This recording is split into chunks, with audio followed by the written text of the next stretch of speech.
Hello, everyone. Welcome to Catholic on Tampa Online.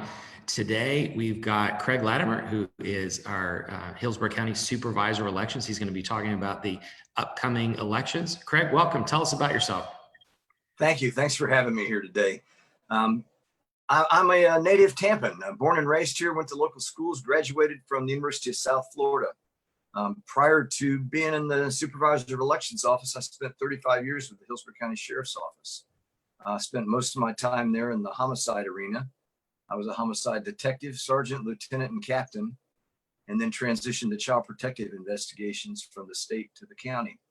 I went to work as the chief of staff in 2009 at the Supervisor of Elections office for Phyllis Buzanski, who had been elected. And unfortunately, about 6 months on the job, Phyllis passed away, and Earl Leonard, former school superintendent, was picked by the governor to continue her term. Earl said he was going back to being retired and said I should be running for this office, and so I did. So I was elected in 2012. I was reelected in 2016 without opposition, and I was just reelected again without opposition. Yeah, congratulations. That was just a month or so ago, right, that you found that Yes. out. And Earl Leonard just passed away, what, 6 months ago? He did. Yes, he did, as a matter of fact. Yeah, great guy. Okay, well, tell us, there are two upcoming elections. Can you tell us when they are, and maybe start with the first one and tell us how people can vote to start with? Yeah, and great timing here because we do have the primary election comes up August 18th. And we'll talk about that one right now because the most important thing you need to know is that the last day to register to vote or to change your party affiliation is July 20th. So right around the corner here. So if you want to vote in this upcoming primary, now's the time. Go online. You can register to vote online. Can you, before you keep on, can you just explain to people why the party affiliation is important besides the philosophical reasons? Can you just explain that, how the primaries work? Sure. So Florida is a closed primary state. And what that means is you can only vote in the primary for the party that you're registered in.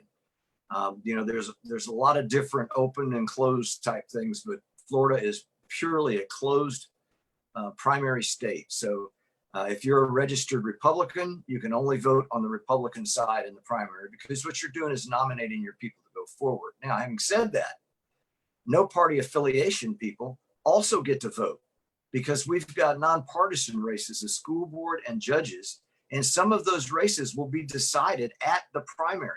So it's really important. People kind of sometimes blow off primary elections as they're nothing really big. They are big. I can tell you that in Hillsborough County, our clerk's race is going to be what's called a universal primary because both of the candidates in that race are in the same party. And if that occurs, what happens then is it's open to all voters. So Republicans, no party affiliation, and Democrats will be able to vote in that contest. And that contest will be decided at the primary. So it is extremely important to get out and vote in these primaries. That way you've got a voice in who you're pushing forward too. That's probably the most important thing. And there used to be, tell me if I'm wrong, there used to be like 400 and something political parties, right? There was a server party, and do you know how many there are? There's a bunch. There's a lot of minor parties. The reason you don't ever see anything with them because you have to have X amount of people in the party to see them on the ballot type thing, to have your party. We did have a libertarian primary a couple years back in one of the races because the libertarians had hit the threshold. But yeah, there's a lot of different parties out there. Great. So, okay, tell us again when the primary is and tell us how we can vote. You said we have to register. Tell us that date again. It's right. Worth repeating all the dates so we get them. Absolutely. The last day to register or change your party affiliation for the upcoming primary election is July 20th. So you have to have it done. And you can do that online too. That's the beauty of it. You can go to my website. It hooks into the state online voter registration system. You can either register to vote the first time, or you can change your party affiliation, update your address, anything you need to do, you can do it online. So encourage people to do that. The election is actually August 18th, and early voting will begin August 3rd. So we're right around the corner from that too. We'll have 2 full weeks of early voting from 10 to 6, 24 early vote sites throughout the county. And then, of course, election day, the last day to vote, is August 18th. And we've got about 239 polling sites throughout the county on election day.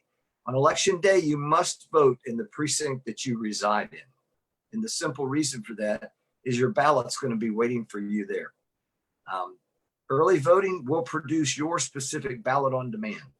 We'll print your ballot for you right there, no matter what early vote sites you go to. But election day, your ballot's waiting for you at the polling site in your precinct. So how many people have gotten the mail vote ballots already? Yeah, we've sent out over 300,000 vote by mail ballots, and they're actually starting to come back in. We've gotten several thousand back already. So people, it's not too late to request a vote by mail ballot either. You can do that up to August 8th. And I would encourage people, though, if you're going to do it now. I mean, it's a great insurance policy for everything we're going through right now. So, you know, you can go online to the website. You can request a vote by mail ballot. You must be a registered voter, obviously, to get that. We don't just send them out. And one of the common questions is, let's say somebody gets the vote by mail ballot, but they just forget to fill it out, or they change their mind and they want to come in and vote in person, either early or on the election day. Tell them what to do then, please. Yeah, it's not a problem at all. We ask you to bring the ballot. You don't have to. If you don't have it, you know, the dog ate it, whatever happened. As soon as you check in at early vote or election day, it's going to cancel that ballot immediately. So, you know, even if you tried to mail it, it's not going to work. It'll be canceled immediately. The same way when you vote by mail, as soon as we get that ballot back in our office, that will cancel any ability to vote in person. But you don't have to bring that ballot back in with you. We'll take your word for it. And there is some perception that the early votes or the vote by mail doesn't count as much as a day of vote. Can you talk about that? And also, what percentage of people are voting before election day nowadays? Yeah. So the first one, vote by mail ballots are actually the first results reported on election night. We have vote by mail and early vote come out shortly after 7 o'clock. Then the precincts start coming in. So yes, every single vote by mail ballot that's accepted is going to be counted. Now I say it's accepted because this is something, there's a little voter responsibility here too. You have to sign the oath on the outside of that envelope saying that, you know, this is who you are. You've requested that ballot. We've sent you the ballot. Now you've got to sign it. When that goes back to my office, we're going to compare that signature against signatures we have on file in the voter registration system. If for some reason it doesn't match or you forget to sign it, we're going to immediately start communicating with you because there's a remedy for that. And what people will notice, especially first time vote by mail people, on the back of that envelope, we're asking for some additional information. It's optional. We'd like your email address. We'd like a phone number to get a hold of you because we want to help you remedy that situation so your vote does in fact count. And the number of ballots that aren't counted is because voters don't follow up and do what they need to do to get their signature remedied. So that's what percentage does your team usually reject of the signatures that don't match? Do you know? Yeah, so my team doesn't reject any, actually. The canvassing board is the only body that can reject a signature. And that's made up of the county judge, actually 2 county judges and myself if I'm not on the ballot. And it's less than like 1/3 of 1% is what's rejected. And as I said, generally it's because, you know, we've sent the information to the voter and the voter maybe signed the oath, but didn't give us a copy of a piece of identification. You know, if you do the 2 things, sign the oath and furnish us with a copy of one of the valid identifications, your signature is going to be counted. And one of the things that people wonder is, you know, there's always jokes about in Florida, oh, you can vote more than once, or you should vote early and often in Florida. Can you tell folks what securities there are in place to make sure that somebody doesn't vote more than once? And also, you know, there are all these jokes about dead people voting. Can you just address how your team deals with that? Yeah, so I've never seen any dead people come into my office to vote, I'll tell you that. And you got to remember, in Florida, you have to show identification. You have to provide one of the valid identifications outlined in the statute. Generally, people are showing their driver's license, you know, but there's a lot of other IDs that you can show. Same way with vote by mail. As I mentioned, you've got to sign that envelope, and we compare that signature that's on file. But the Florida, the state, we have a statewide Florida voter registration system, and it feeds from every county. So if somebody comes to my county and they vote, it immediately is going up to the Florida voter registration system, and it shows that they've already voted. If somebody tries to go to another county and vote, it's going to show that they've already voted. So you're not going to have people that are going to be able to double vote in any counties. Everything is pretty much electronic now. We take a lot of advantage of technology. You know, it used to be when you were talking about vote by mail, I didn't bring my vote by mail ballot with me when we had the old paper registers, and they'd have to stop and actually call the office and cancel that vote by mail ballot so that it wouldn't be processed if for some reason it showed up. Excuse me. Now with the electronic poll books, it's instantaneous. No delay at all. As soon as somebody comes in, that vote by mail ballot's canceled immediately. In the same way, if they voted by mail, it's going to show. If they try and go in and vote, it's going to show that they've already voted. We may offer them an opportunity to vote a provisional ballot if they insist they didn't, but again, that's going to go to the canvassing board. So back when the infamous hanging Chads incident happened, there was a push for electronic machines, and I think Pam Iorio was in your position then, and did a great job bringing on new equipment and explaining to everybody how the new systems would work. Well, one of the questions that I often get is, why can't we vote online? Why can't we vote electronically? Well, I remember after that there was this big movement that we needed paper backup, e-verify, all that. So can you please tell us why we don't have electronic voting? That you may count it electronically, but why does there have to be a piece of paper? Yeah, and that's the paper is the key to it. I got to tell you, because that way, if we ever have to recreate an election for any reason whatsoever, we've got the actual ballots that were filled out. So I mean, that is just the perfect backup that you can have now. Let's go back to the touchscreen machines, the ones you were referring to, that preceded the optical scan that we have now. Those were computers. They were little computers, and you touched the screen and it recorded everything. And I'm sure, over the years, you've gone to turn on your computer and the screen was blue and nothing happened and you couldn't figure out what was going on because you had some kind of a system crash. Well, if that happened, you lost those votes. You couldn't recreate them. There was no thumb drive or anything else they were on. They were being stored on data in those machines. So they were not real good, I don't think. I've read a lot of stuff on them too. About depending on if somebody made a mistake programming them, you vote for one person, it gives it to another person. So I'm all over what we use now with the paper ballots because we can always go back and look at that. One of the things I do at our office, Bill, after every election, there's an audit that takes place. There's two ways you can do it.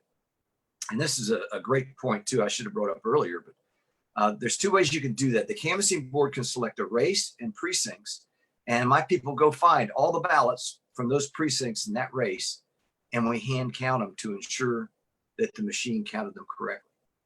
The other way you can do it is use an electronic audit system, and that's what I do.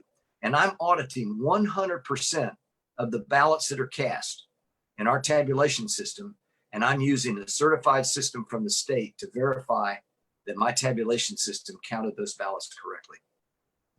Let me just do a plug, Cafe on Tampa plug real fast. If you're watching this live or later, please hit the share button. We do this as a free service for the community so that we can spread information widely. Please share this important information. We want to make sure people vote, and Craig is telling us how to do that. The other thing is that Cafe on Tampa style, you're welcome to ask questions. You can, if you're watching on your phone, you can post underneath the live feed. If you're watching on your computer, to the right, but post that and we'll try to get the questions. Craig, I want to ask another question. One of the things that Florida is famous for, and I don't know whether it's ever been true or not, but people think, oh, well, at some precincts, there are just boxes of ballots laying around and they find them 6 months later. How do you make sure that something like that doesn't happen? How do you make sure that all the boxes are counted? Yeah, so there's a tremendous amount of auditing and balancing that goes into this. Let's just start with election day. We know how many voters signed in. We know how many votes were cast. We could look at that immediately. So, there's a little balancing that goes on right there, a little auditing. Early votes the same way. We know how many people have signed in early vote. We know how many people have voted. We have that information. Vote by mail. You can't get a vote by mail unless you're a registered voter. And again, these numbers, and one of the things that, especially with vote by mail, every day that vote by mail information goes to the parties and to candidates so that they know who to quit mailing to, number one. So, we've got all this information out of who's doing all this voting. And it's really simple to look at too, because every month we produce voter rolls, and it's got the number of voters, it's got whether they voted in the election or not, and what the method that they voted. And, we post everything online too. So there's a tremendous amount of transparency. I would encourage people, go to my website, votehillsborough.org. You'll be stunned at the amount of data that you can find on there and see exactly what I'm talking about. Because we've got all the election results. They're down to precinct level. You can go back and look at them historically. It's a lot of information on there. So one of the things that came out of 2016 and maybe other times is Russian hackers or North Korean hackers or Chinese hackers. There's a paper backup, but still the transmission and some tabulating is done electronically. How do you how do you ward off hacks? And does that happen often? Can you tell that on election days that people are trying to hack in, and can you tell where they're hacking from? Yeah, so let's put it out there right now that every county in Florida by law, your election management system is a standalone system, not connected to the internet and not connected to my system whatsoever. It's a total standalone air gap system. The voter registration system is not connected to that. The voter registration system is another system that interfaces with the state. So, what I would offer to you in 2016, that our elections didn't get hacked, our confidence got hacked, because that's exactly what they were trying to do, was undermine confidence in our elections. And in some ways they were successful in doing that. We know now, all of the social media manipulation that was going on out there. But, our system, I'm very, I'm not going to go out on a limb and say we'll never be hacked, because that would just invite trouble, I know. But I'm confident in our system because we do have an air gap system. Nothing's ever touching the internet. So, I feel that, along with, every supervisor in the state of Florida has what's called an Albert sensor. And that sensor sits on my servers where the voter registration information is. It's monitored 24/7. If my servers wake up at 3 o'clock in the morning and try and ping Russia or North Korea, they're going to immediately see that. Take immediate action to remediate it so that things don't happen. And then, of course, we take a deeper dive at that point. So we have our first question, and for anybody who just logged in, you can post your question underneath or to the right of the feed here. But our first question is from PJ Somerville, who is actually the president of Catholic on Tampa and a poll worker volunteer. But she asked the question, where and when can voters drop off their vote by mail ballots if they don't want to mail it? Yeah, great question. Thanks, PJ. And PJ has been a poll worker with us, and she's a wonderful one too. You can drop your ballot off at any early vote site during early voting. We're going to have pop-up tents out there. You can drive right up. It's going to almost be a curbside drop-off, if you will. You can also drop them at any of our 4 offices. Now, the county center office is not open yet. They're still closed, but they're supposed to be opening here in the next few days or week. So I'll ask you a crazy question. So if somebody comes in and they're not registered to vote, but they want one of those "I voted" stickers, do you all give it to them, or do you say no? I would leave that up to discretion of the poll worker, the clerk in charge of that. More of a community honesty thing. Well, what else have we not talked about? Tell us first.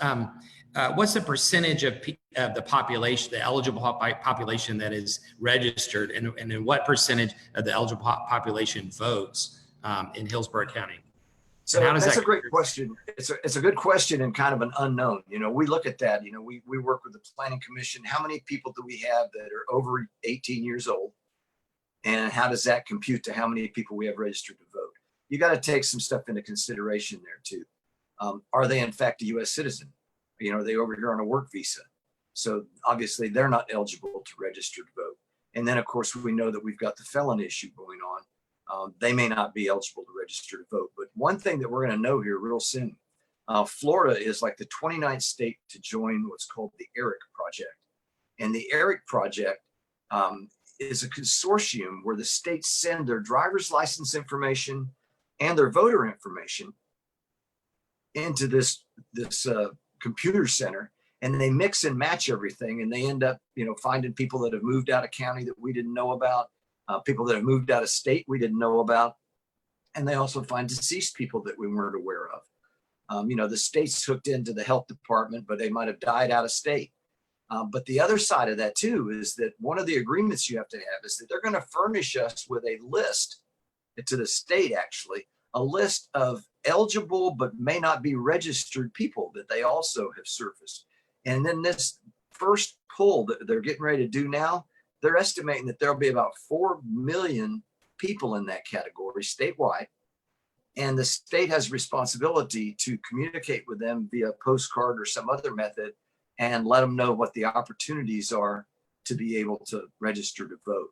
And I think that that's going to be going out in September, is my understanding from the state, that they'll be sending those out. So that's a great one there. And Bill, you asked me earlier, and I didn't get to it, but you asked about how many people are voting by mail, how many people are voting before Election Day, and it's going to be really interesting. Traditionally, in Hillsborough County and in the state, a third of our voters vote by mail, a third early vote, and a third vote Election Day.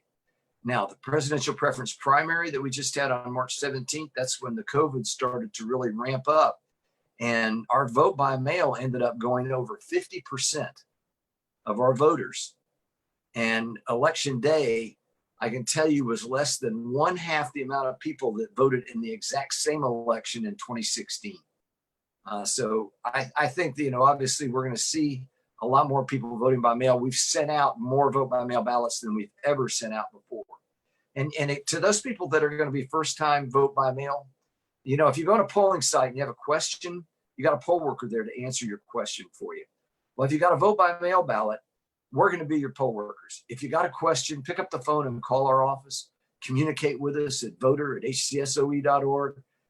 Tell us what the problem is. If you made a mistake on your ballot, we're going to issue you a new one, just as if you were in a polling site. So, let us be your poll workers. Let us help you out. We want to make sure your vote counts. And one of the things that people don't realize is if the votes are lower for primary than November, everybody knows to go vote in November. But if the votes are fewer, people wonder, does my vote count? Well, your vote counts more if there are fewer people voting, right? So exactly. Also, you made me think, so again, in terms of making sure that the right people vote, sometimes we get the question about like snowbirds and people that have two residences. So if somebody has a house in Boston and also a house in Hillsborough County, how do you make sure that they're not voting in both places? Yeah, so there is no national registry, and that is a little bit of a challenge. I have seen a couple cases where people did vote in two locations. I know Pasco County just convicted a gentleman not too long ago. And where they vote second is where the violation occurs. I can tell you, I've had people tell me, that they know so-and-so that's living in New York and they're getting a vote by mail ballot from me and they're voting in New York. And I'll call up to New York, investigate it, and it's not true. It's not happening. So I'm not going to say it doesn't happen. I think it may happen on a very, very small scale. But you said it's against the law, and well, what's the punishment? Do they go in jail for that, or? It's a third-degree felony. Well, okay, let me ask a question from the floor. Greg Wilson, who's a regular at Catholic on Tampa and a political consultant, retired political consultant, says his 98-year-old father's signature just isn't what it used to be. What risk does he face that his current signature won't be deemed valid and his vote not counted? None. Have him do an update to a voter registration form with his current signature. I tell people too, if your signature is an X, it's an X. As long as I've got that X on file in my office as one of your signatures, you're going to be fine. So I would encourage. Now, if you go online, it'll pull your driver's license signature in. So if you ever forget how to sign your name, look at your driver's license. But if you do have somebody that's aging and their signature's changing drastically and they just don't have the physical mobility, then update it to something that they can do. Their initials, with a circle around it or something. It's their mark, is what it is. It doesn't have to be the signature that we had 40 years ago from this voter. And I think you misstated that. He's not a retired political consultant. He's a recovering political consultant. And I don't think he's retired either. I think he's still dabbling, but he can disagree with us online here. So what else? We're in the last 5 minutes. What else should I have asked? What else would you like the public to know? Just I think the greatest thing right now is the opportunity to vote by mail. We know what's going on out here with this virus. I know, I had people calling me on March 17th at 4 p.m. saying, I thought I was going to be able to vote by mail, and now I'm scared to death to come out. What can I do? Don't wait till the last minute and get caught up in that. And the same thing, if you want to go an in-person vote, it's going to be a little slower. We're going to be social distancing. We're going to be cleaning. You're going to see poll workers behind plexiglass barriers, masked up. And we're going to try and keep you safe too. That's the whole thing, is we want everybody to be safe. But if you're going to go to early vote, don't wait till the last weekend. Go the first couple days. Get it out of the way when there's no crowds, when there's not that many people out voting. That's the biggest thing. And you know what? One thing you can do too and vote by mail, there's a couple things. We just started this year with a new vendor called Ballot Scout. You can sign up for this on my website. You can put a phone number in. They'll actually text you when your ballot's on the way. They'll text you and let you know the ballot's gotten back to my office.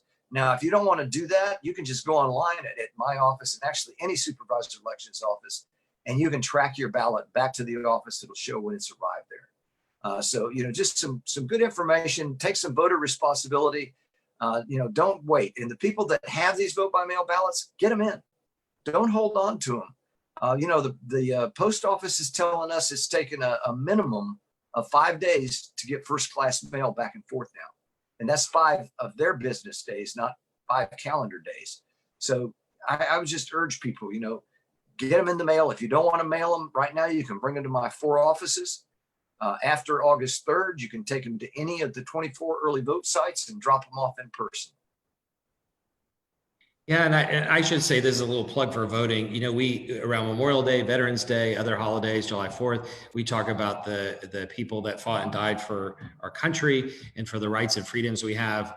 There's no greater right than the right to vote. And I've been to 97 countries around the world now, and there are a lot of people in a lot of countries that would love to have the kinds of multi-party system we have and the debates that we have. And so please, everybody, make sure you vote, make sure you're registered, make sure you vote. It's super, super important.